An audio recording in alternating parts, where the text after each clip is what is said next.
예수 이름 높이어 다 찬양하여라. 금멸유관을 들여서 만유의 주 찬양. 금멸유관을 들여서 만유의 주 찬양.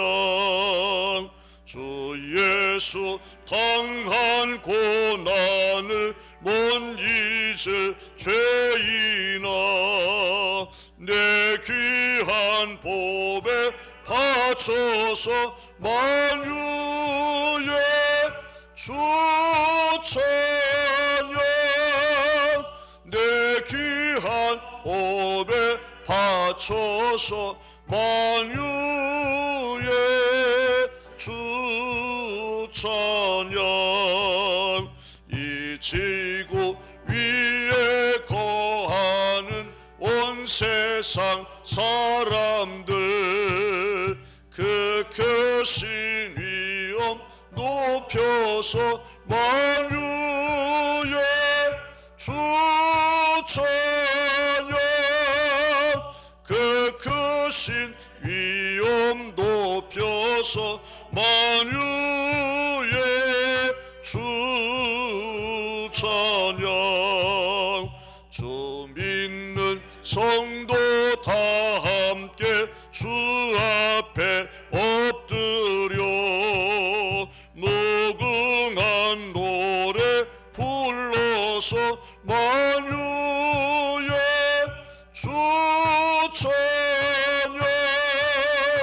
무궁한 노래 불러서 만유의 주 찬양. 아멘. 교독문 70번 함께 교독하겠습니다.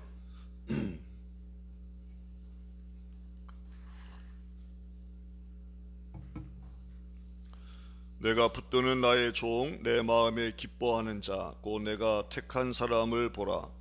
내가 나의 영을 그에게 주었은즉 그가 이방의 정의를 베풀리라. 그는 외치지 아니하며 목소리를 높이지 아니하며 그 소리를 거리에 들리게 하지 아니하며 사원 갈대를 꺾지 아니하며 거절하는 듣고를 끄지 아니하고 진실로 정의를 지행할 것이며 그는 쇠하지 아니하며 낙담하지 아니하고 세상에 정의를 세우기에 이르리니 성들이 그 교훈을 낭망하리라. 나 여호와가 의로 너를 불렀은즉 내가 네 손을 잡아 너를 보호하며 너를 세워 백성의 언약과 이방의 빛이 되게 하리니 내가 눈먼 자들의 눈을 밝히며 갇힌 자를 감옥에서 이끌어내며 그 밤에 앉은 자를 감방에서 나오게 하리라. 아멘.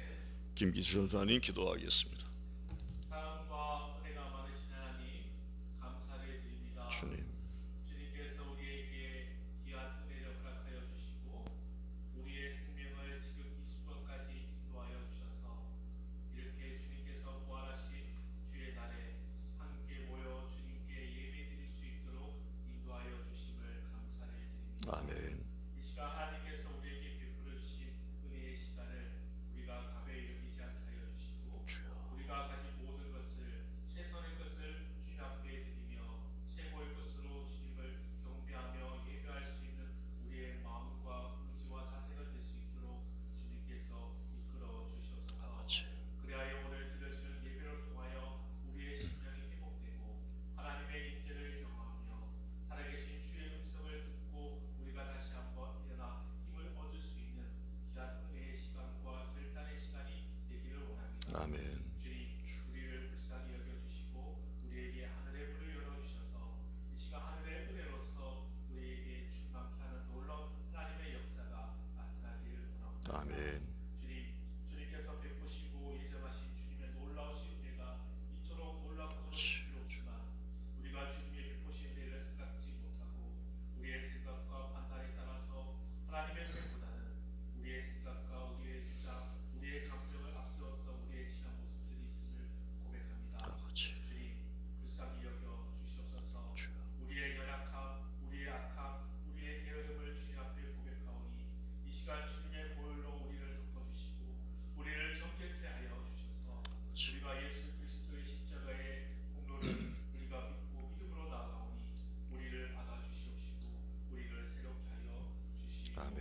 함께 주님께 나와 예배 드릴 수 있는 환경으로 주님께서 다스려 주셔서 우리가 함께 믿음의 신앙을 고백을 하며 하나님께 영광 돌릴 수 있는 예배가 될 수 있도록 도와주시옵소서.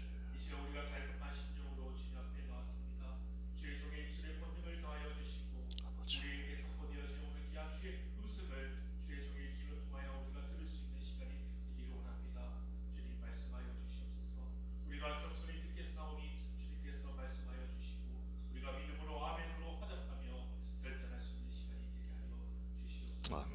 감사를 드리며 우리 주 예수 그리스도의 이름으로 기도드렸습니다. 아멘. 323장 찬송합니다.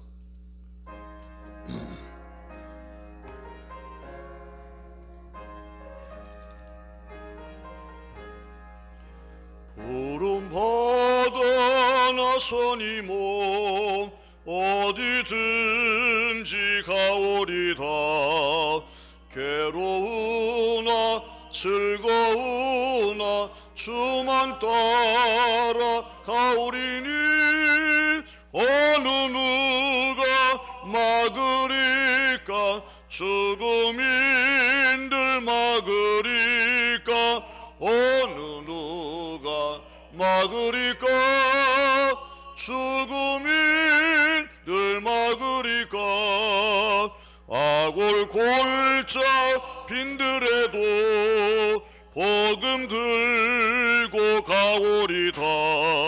소돔 같은 거리에도 사랑 안고 찾아가서 종의 몸에 지닌 것도 아낌없이 드리리다. 종의 몸에 지닌 것도 아낌없이 드리리다. 존귀 영광 모든 권세 주님 홀로 받으소서. 멸시전대 십자가는 제가 지고 가오리다. 이름 감사하며 섬기리다. 이름 없이 빛도 없이 감사하며 섬기리다. 아멘. 하나님의 말씀 구약성경 사무엘상 22장입니다.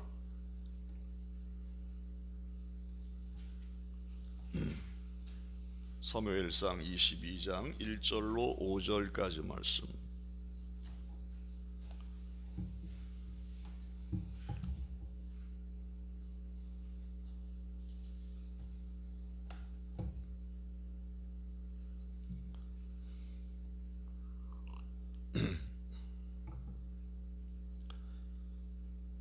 받들어 읽겠습니다. 그러므로 다윗이 그곳을 떠나 아둘람 굴로 도망하매 그의 형제와 아버지의 온 집이 듣고 그리로 내려가서 그에게 이르렀고 환난당한 모든 자와 빚진 모든 자와 마음이 원통한 자가 다 그에게로 모였고 그는 그들의 우두머리가 되었는데 그와 함께한 자가 400명가량이었더라. 다윗이 거기서 모압 미스베로 가서 모압 왕에게 이르되 하나님이 나를 위하여 어떻게 하실지를 내가 알기까지 나의 부모가 나와서 당신들과 함께 있게 하기를 청하나이다 하고 부모를 인도하여 모압 왕 앞에 나아갔더니 그들은 다윗이 요새에 있을 동안에 모압 왕과 함께 있었더라. 선지자 갓이 다윗에게 이르되 너는 이 요새에 있지 말고 떠나 유다 땅으로 들어가라. 다윗이 떠나 헤렛 수풀에 이르니라. 아멘. 한 주간 동안 평안하셨습니까? 6월 마지막 주일입니다. 오늘은 말씀드렸던 것처럼 순교자 기념 주일로 지키게 되었습니다. 그리고 73년 전에 있었던 6.25 한국전쟁을 기억하면서 지키는, 특별히 나라와 민족을 위해서 우리가 더 기도하리라라고 한 결단과 함께 지키는 특별한 주일이기도 하지요. 오늘 이렇게 순교자 기념주일로 지키는 이유가 있는데, 우리 한국 교회 역사에 있어서 가장 많은 순교자가 언제 나왔냐면 바로 이 6.25 한국 전쟁 때 나왔기 때문에 그렇습니다. 종교를 아편으로 여기는 공산 정권의 눈에는 가장 눈에 가시처럼 보이는 사람들이 바로 기독교인들이기 때문에 많은 기독교인들이 이 전쟁의 와중에 안타깝게 희생되게 되었던 거죠. 그런 이유 때문에 지금도 여전히 강대국대 틈바구니 끼어 있으면서 분단 상태에 있는 우리 민족의 입장에서는 공산 정권으로부터 나라를 지켜나가는 일은 단순히 나라를 지키는 것 이상으로 우리들의 신앙과 생명을 지켜나가는 것과 뗄 수 없는 관계에 있다라고 하는 것을 쉽게 알 수 있게 되죠. 그래서 우리 그리스도인들은 이 6.25 한국전쟁 73주년을 맞이해서 다시 한번 나라와 민족을 지켜나감으로써 평화로운 세상을 만들어 나가는 일에 누구보다 앞장을 서야 될 줄로 믿습니다. 원래는 한국교회가 우리 민족의 이 가슴 아픈 역사인 6.25 한국전쟁을 기억하면서 6.25 기념주일로 지켜왔었죠.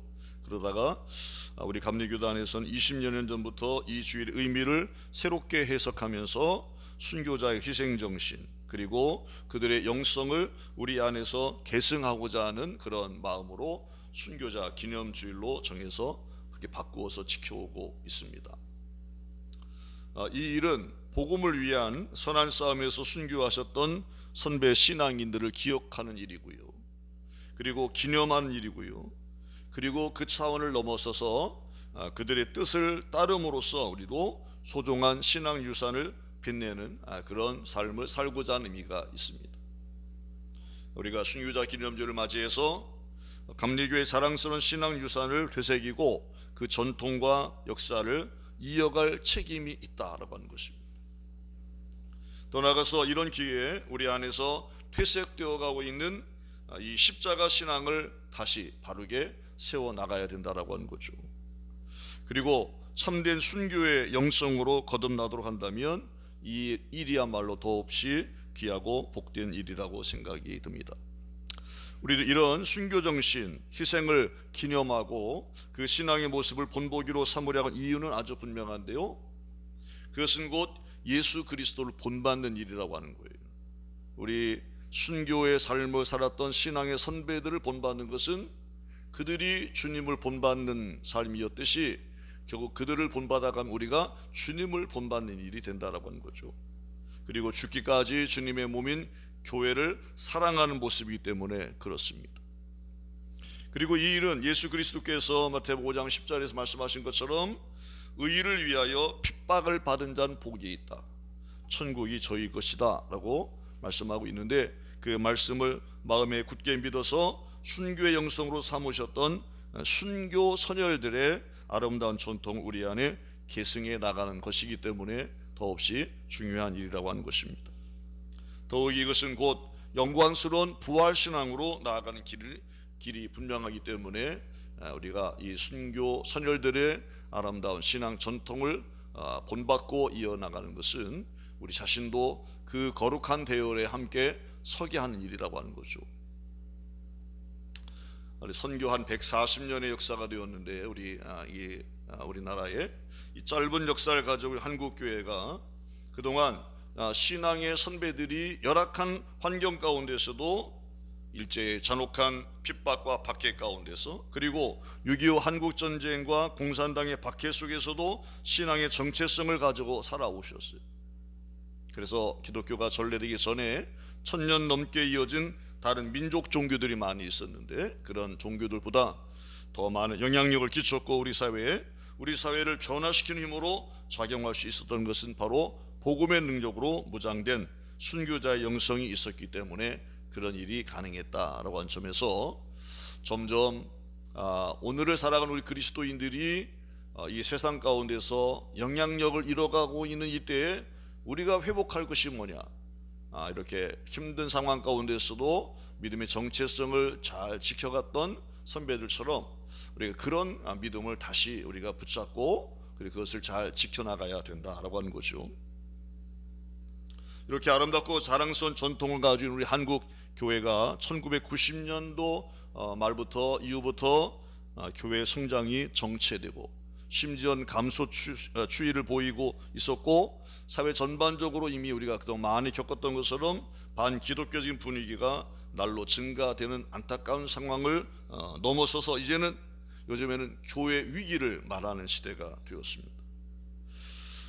그 원인을 여러 가지로 생각해 볼 수 있겠습니다만은 가장 큰 원인이 뭘까? 그것은 한국 교회가 이 자랑스러운 순교자적인 신앙 전통을 계승하지 못했기 때문이라는 거예요. 그리고 그런 진단이 이제 가능하게 되는데, 그렇다고 한다면 진단을 했으면 거기에 대한 대책을 세워야 되잖아요. 대책이 뭘까요? 두말할 나위 순교자적인 신앙을 다시 우리 안에 회복시켜가는 거라는 것입니다. 그게 결국은 교회를 건강하게 세워나가는 거고요. 행복한 성도로 살아가는 방법이 신앙의 이 정통성을 잘 지켜가는 거죠. 이 말을 좀 다른 표현을 한다고 한다면, 세상 사람들이 볼 때 교회가 마땅히 지켜야 될 순교자의 신앙을 잃어버린 것처럼 보인다는 거죠. 더 이상 그 아름다움을 모습을 교회가 보여주지 못하고 있다라고 하는, 오히려 오늘을 살고 있는 이 시대의 교회들은 교회마저도 세속적인 가치관에 젖어들어서 소위 말하는 물량주의적인 교회가 되어버렸어요. 교회도 작은 교회보다는 큰 교회, 큰 것이 더 좋다, 이런 생각에 다들 압도되어서 그런 상황이 된 겁니다. 더 나아가서는 신앙과 삶이 분리되어 있는 이중적인 모습이 세상 사람 눈에 보이는 거예요. 교회 안에서는 잘하는 것 같은데 가정 안에서, 일터에서, 이 사회생활 가운데서는 교회에서 하는 만큼 그런 모습이 보이지 않으니까 이것 따로 저것 따로 이중적인 모습이 자꾸 보여지니까 이제는 더 이상 교회가 세상 사람들에게 매력적이지 못한 그런 상황이 되었다라고 하는 거죠. 그래서 교회가 위기 상황 가운데로 가고 있다는 거예요.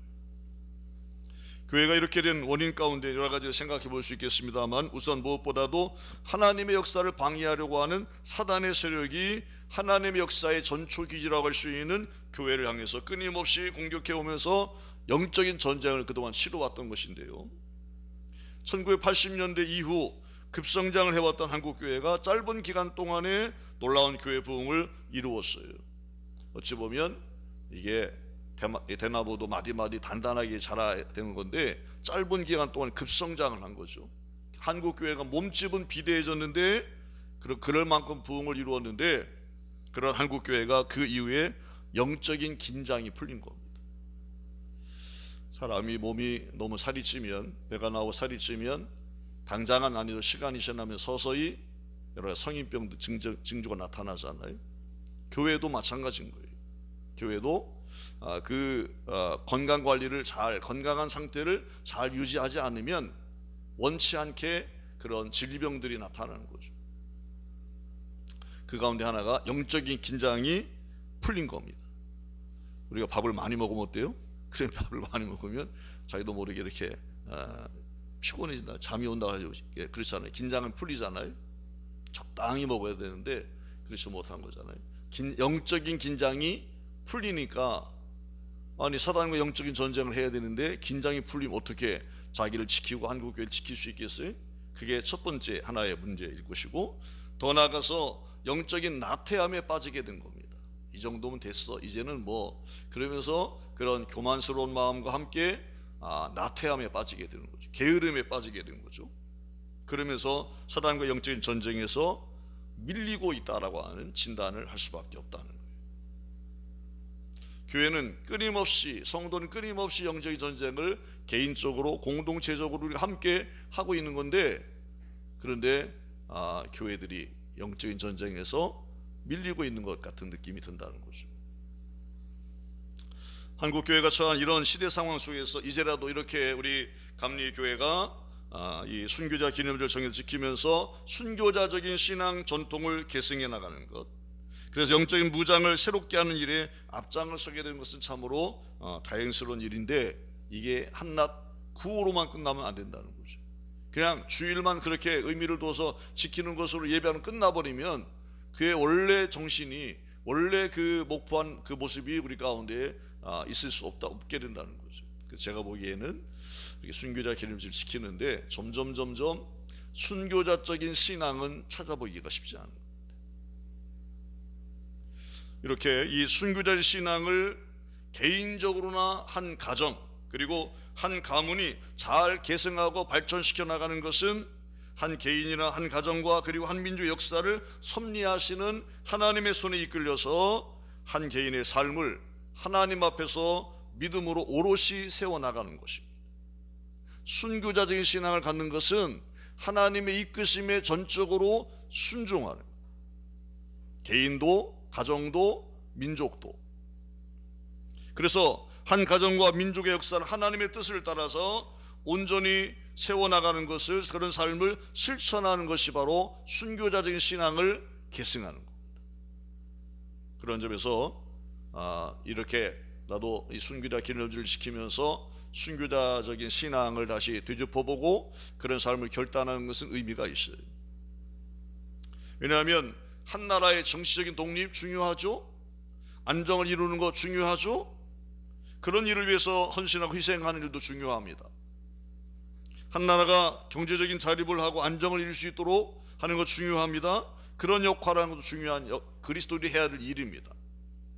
사회적으로 한 나라를 건강히 세워나가는 역할도 중요합니다만 결국 가장 중요한 일이 뭘까? 이 모든 일의 가장 근본이 되는 사람들의 영혼을 건강하게 하고 살찌우는 일, 그 일이야말로 한 나라를 구성한 민족 공동체 구성원들의 행복 지수를 크게 늘려가는 일이고, 사회적인 안정 그리고 경제적인 안정, 정치적인 안정을 동시에 이루어갈 수 있는, 흔들리지 않게 그것을 세워나갈 수 있는 일이라고 하는 점에서 영적인 이 부흥, 개인의 가정의 교회의 영적인 부흥을 이루는 것이야말로 가장 우선적이고 가장 중요한 일이라고 하는 거죠.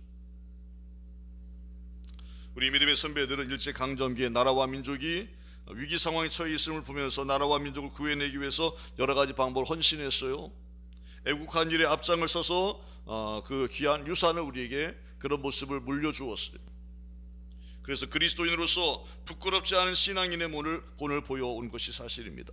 이런 일에 우리가 하는 것처럼 특별히 감리교 신앙의 선배들이 그런 일에 앞장을 서다 보니까 상대적으로 더 많은 순교자들이 감리교인들 가운데 있었다라고 하는 거예요.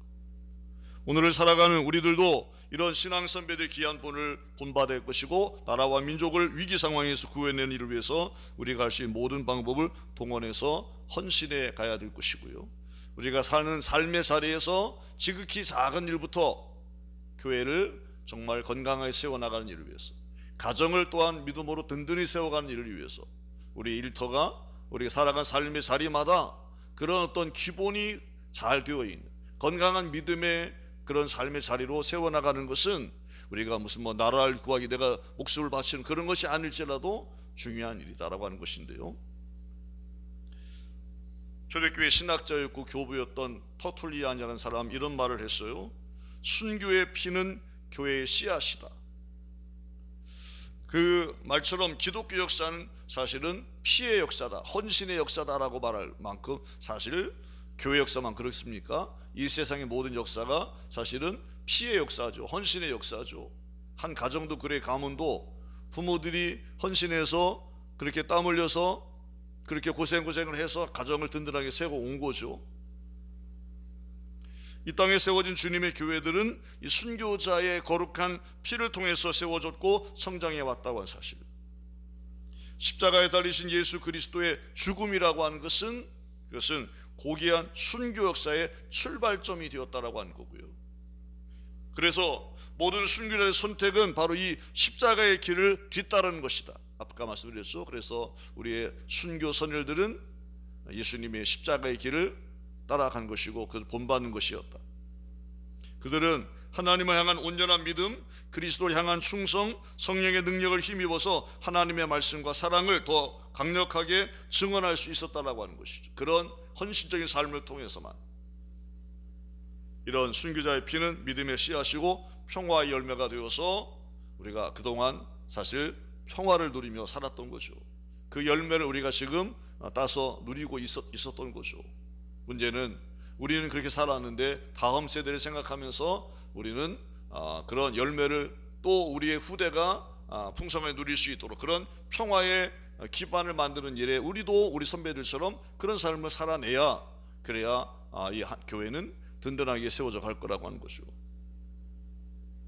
안타깝게도요, 이 순교자적인 신앙은 오늘처럼 이 다원화된 시대를 살아가는 현대 그리스도인들에게는 시대에 맞지 않는 주제처럼 들린다는 거예요. 그게 지금 시대에 무슨 순교신학을 이야기하고 그러냐? 그건 걸맞지 않다.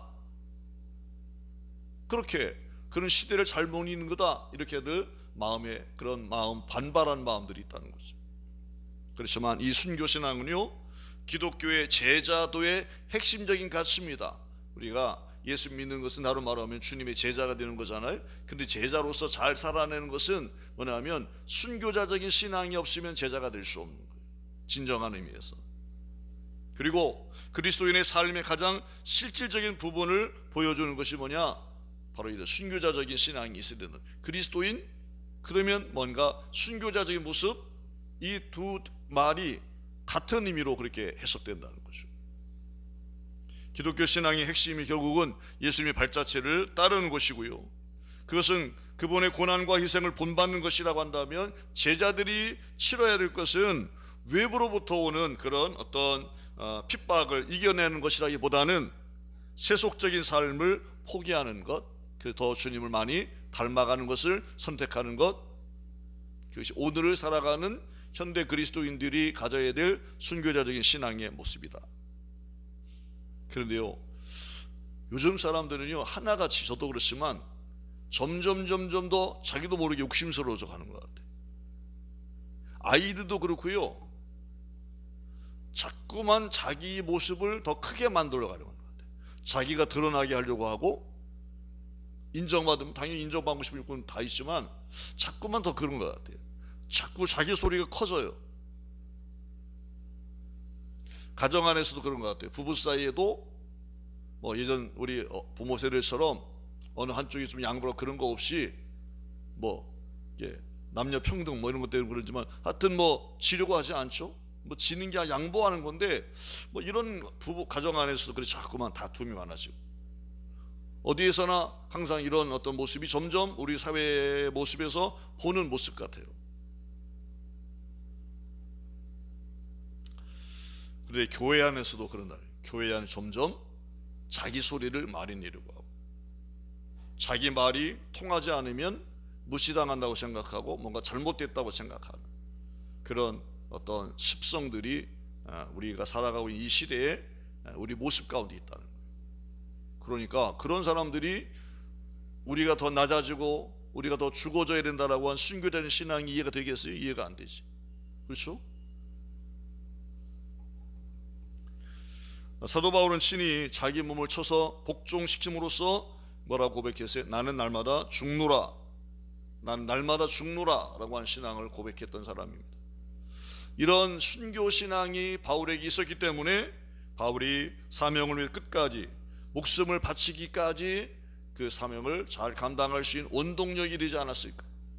다른 힘이 아니라 순교자인 신앙이 바울에게 있었기 때문에 그 가진 고생을 하면서도 자기 목숨을 돌아보지 않고 복음을 전하는 일에 귀하게 헌신할 수 있었다라고 하는 거죠.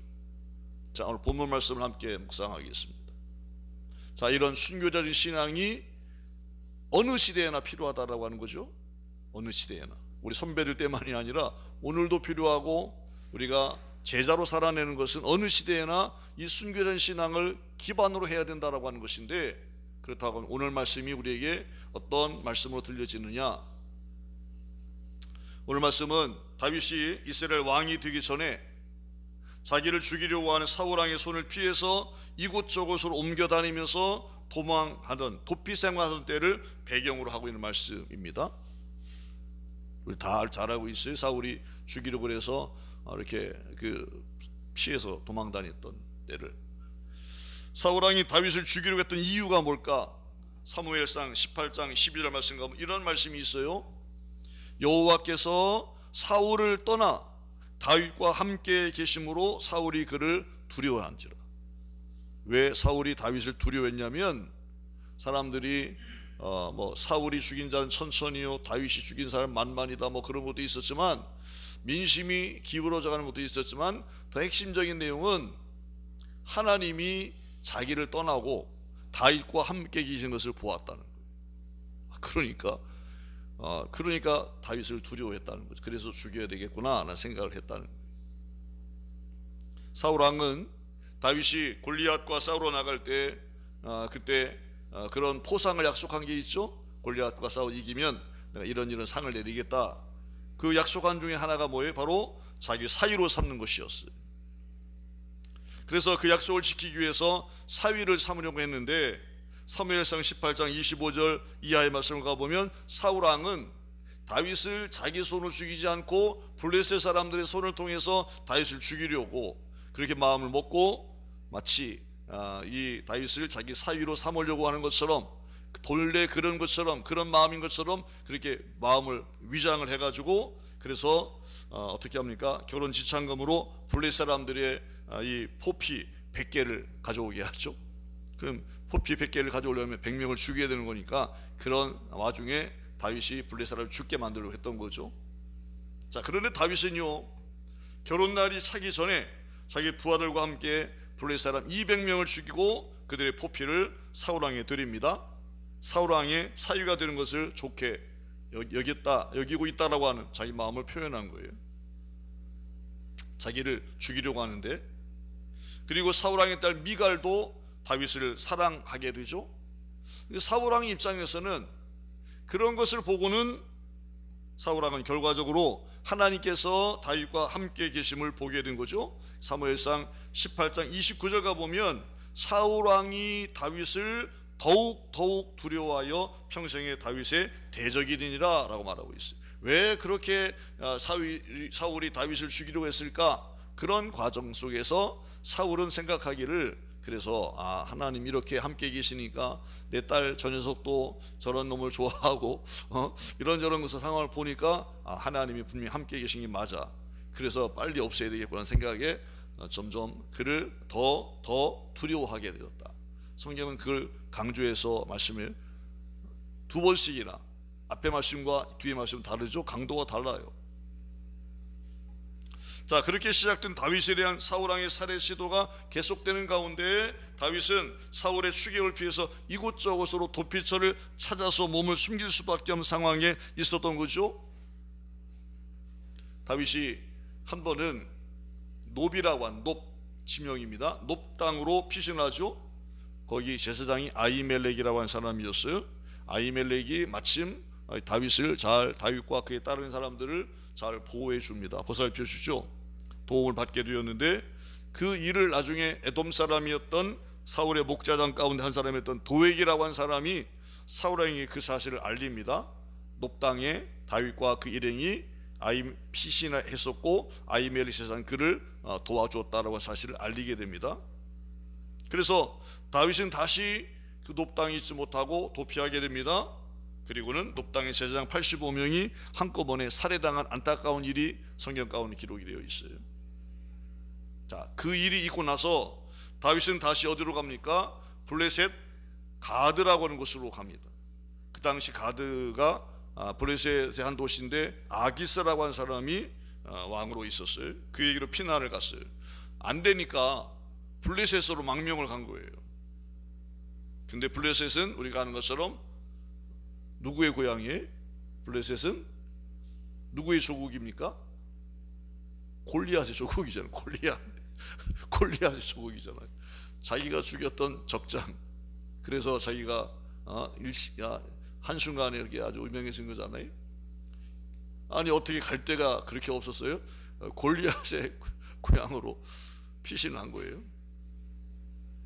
근데 문제는 그 블레셋 사람들이 다윗의 정체를 몰라봤으면 괜찮을 텐데, 이 아기스 왕의 신하들이 이 사람이 누군지 아십니까? 이게 골리앗을 죽인 다윗이라고 한 사람 아닙니까?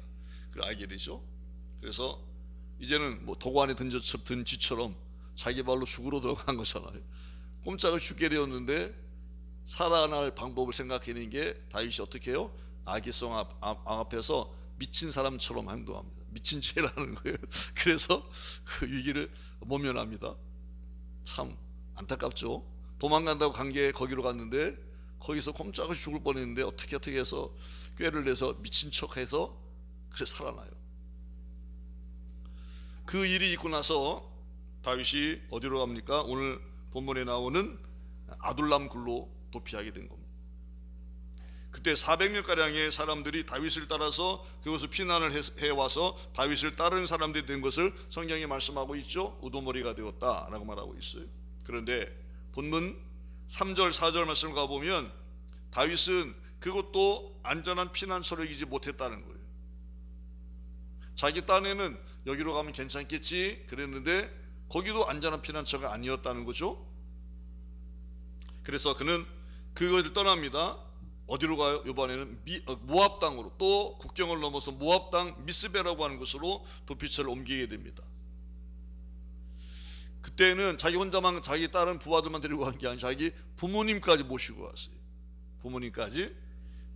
성경이 그렇게 말하고 있는데 다윗은 그곳에서 이 모압 미스베에서 그 왕에게 뭐라고 말합니까? 하나님이 나를 위하여 어떻게 하실지를 내가 알기까지 내가 이곳에 우리 부모님이 좀 여기 머물 수 있도록 보호해주고 내가 여기서 피신할 수 있도록 해달라고 그렇게 왕에게 이야기하죠.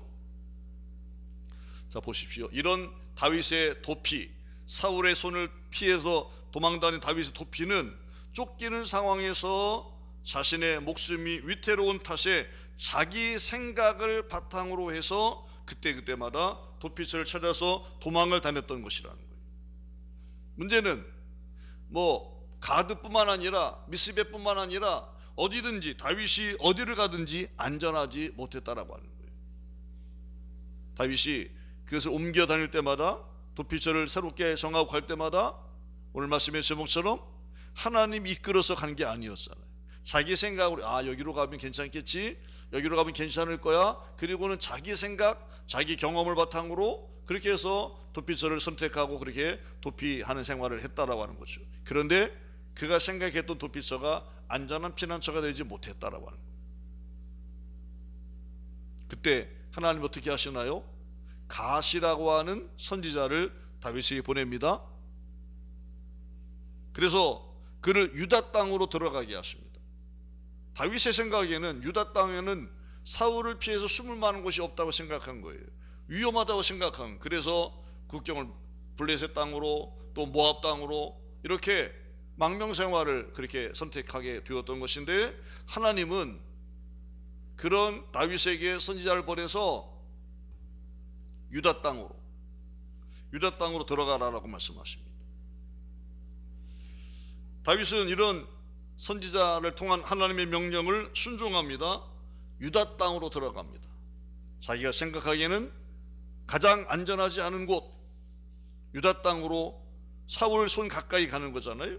그래서 오늘 본문을 가보면 그 부분이 뭐라고 되어 있나요? 헤렛스풀에 머물게 되었다, 헤렛스풀에 거하게 되었다라고 이렇게 말씀하고 있어요. 헤렛스풀은 그러니까 유다 땅에 있는 곳인데 다윗이 원해서 여기 안전할 거야, 다윗이 원해서 택한 것 아닙니다. 하나님이 그렇게 그를 유다 땅 그곳으로 이끄신 거죠. 사실 갓 선지자를 통한 이 하나님의 명령은 다윗의 입장에서 생각할 때는 순종하기 쉽지 않은 명령이었다고 하는 거죠. 왜냐하면 유다 땅은 사울의 손이 확실하게 미치는 곳으로 결코 안전한 곳이 될 수 없었다라고 생각할 수밖에 없기 때문에 그렇습니다. 우리라도 그랬을 거예요. 그런 생각을 했을 거예요. 그런데 중요한 사실은요, 믿음의 사람 다윗은 그 명령을 순종하고 있다는 거예요. 하나님은 그런 다윗의 생명을 지켜주셔서 결국은 사울 왕의 뒤를 이어서 이스라엘 하나님의 사람 백성들을 다스리는 왕이 되게 하셨다라고 하는 겁니다. 사울이 그렇게 죽이려고 했지만 죽이려고 한 사울의 손에서 그를 지켜주셨고, 하나님이 이끄시는 삶을 선택했던 다윗을 하나님 지켜주셔서 결국은 하나님의 영광을 드러내시고 하나님의 뜻을 이루게 되고, 다윗도 그런 하나님의 은혜 안에서 놀라운 영광을 누리게 되었다는 것이죠. 말씀을 마무리하겠습니다. 오늘 우리는 이 순교자 기념주를 지키면서 하나님께서 우리에게 주신 말씀을 다시 묵상하고 있습니다. 순교자의 신앙이라고 하는 것은 뭐냐?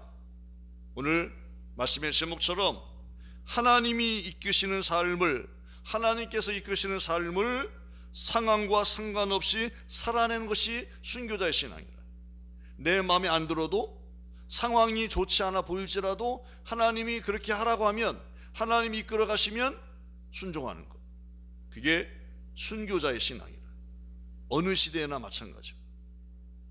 그러니까 이 상황에서 하나님이 내게 어떤 감동을 주시는지, 어떻게 나를 이끌어 가시는지 내 생각에는 틀려 보여요. 상황이 안 좋아 보여요. 그래도 그런 상황 계산하지 않고 내 생각을 거기에 대입시키지 않고 하나님이 이끌어 가시면, 이끄시는 삶이라면 순종하는 것, 그게 순교자적인 신앙을 가지고 살아가는 삶의 모습인 것을 오늘 본문이 가르쳐 주고 있어요. 우리 그동안에 우리의 욕심과 생각, 짧은 경험을 통한 지식, 우리가 가진 지식, 그걸 가지고 우리들 스스로가 우리가 갈 길을 선택했어요. 우리가 있을 곳을 정했어요. 우리가 할 일을 선택하고 실행에 옮겨왔던 것인데, 그것은 결국 하나님이 이끄시는 삶이 아니었던 경우가 많았다라고 하는 거죠. 그래서 순교자의 신앙을 가지고 하나님을 기쁘시게 하는 삶을 제대로 살아내지 못했던 이유가 바로 그래서 그랬다는 거예요. 하나님이 이끄신 삶을 살았어야 되는데 그렇지 않고 내가 주장하는, 내가 판단하고 내가 선택하는, 내가 보기에 이 방법이 좋아 보여, 저 방법, 저런 삶이 좋아 보여, 그렇게 살아왔기 때문에 우리는 하나님이 기뻐하는 삶을 잘 살아내지 못했다라고 하는 거죠. 순교자적인 신앙을 가지고 하나님을 섬기면서 하나님을 기쁘시게 해드리고 하나님 뜻대로 귀하게 쓰임받는 길은 뭐냐? 오늘 본문이 보여주고 있는 것처럼 다윗이 그랬던 것처럼 자기가 선택한 길, 자기가 선택한 장소, 자기가 선택한 방법, 자기가 선택한 일이 아니라, 그런 것이 아니라 비록 자기가 생각할 때 이해가 되지 않고 따르기가 쉽지 않을지라도 자기의 생각을 내려놓고 자기가 원하지 않는 삶의 모습일지라도 하나님이 이끄시는 삶을 살아가는 것이 결국은 순교자적인 신앙을 가지고 살아가는 것이다.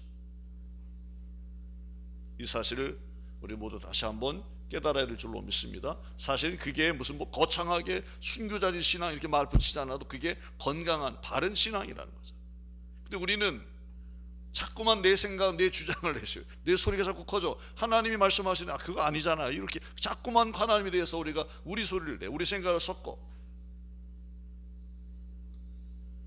이제부터라도 여러분이 삶의 주인이시고 그리고 왕이 되신 하나님께서 이끄시는 대로, 정말 주님이 우리 삶의 주인이시라면, 그분이 우리의 왕이시라면 그럼 맡겨야잖아요. 그분이 하자고 하는 대로, 이끄시는 대로 따라가야 되잖아요. 믿음으로 순종하며 살아가심으로 하나님을 기쁘시게 해드리고 결국은 하나님 앞에서 다윗처럼 귀하게 쓰임받고 하나님 영광을 드러내고 하나님 앞에서 은혜와 복을 누리는 우리 모두가 될 수 있기를 주님의 이름으로 간절히 축원합니다. 찬양하겠습니다.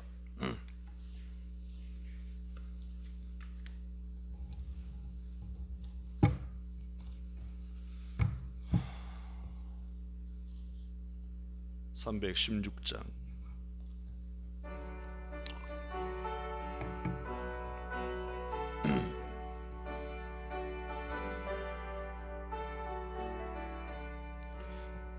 주여 나의 생명 나의 정성 드립니다.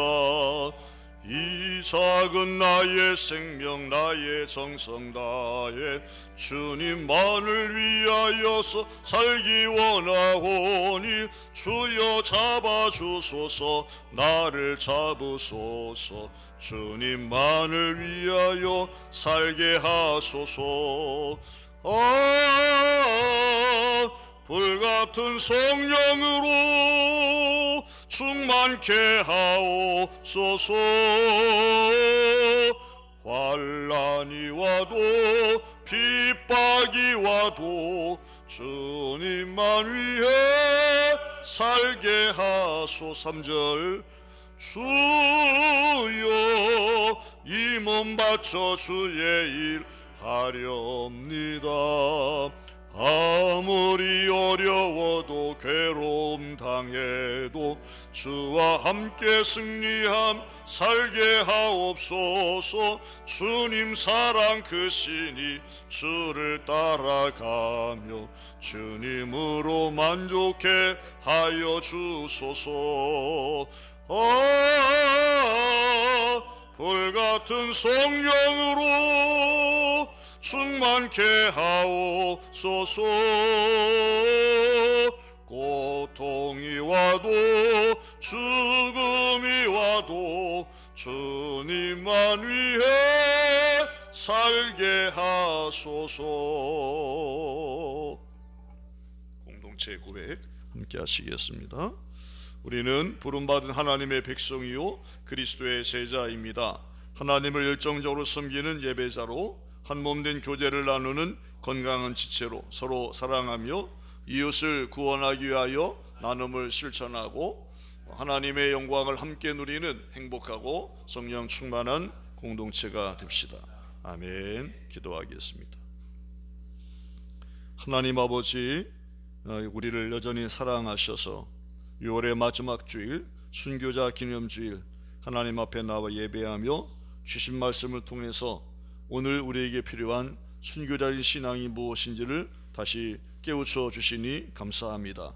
다윗이 그랬던 것처럼 하나님께서 이끄시는 삶을 우리가 믿음으로 순종하며 살아 결국은 하나님의 영광을 드러내고 우리도 하나님 앞에서 귀하게 쓰임받으며 하나님 앞에서 복과 은혜를 누리는 삶을 살아갈 수 있도록 우리 믿음을 새롭게 하여 주시옵소서. 주님 앞에 나와 시간을 드립니다. 몸을 드립니다. 물질을 드려 헌신합니다. 주신 사명을 감당하기 위해서 최선을 다해서 애쓰고 있는 선수사님과 우리 교사들 붙들어 주셔서 하나님 간절히 원하옵기는 우리 교회학교 교육 여러 가지로 어려움에 처해 있는 상황 가운데 있지만 낙심하지 않게 하시고 기도하며 주의 은혜를 도우심을 구하며 하나님 주신 지혜로 하나님 다음 세대를 하나님의 사람으로 세워나가는 일을 더 잘 감당해 가도록 인도하여 주시옵소서.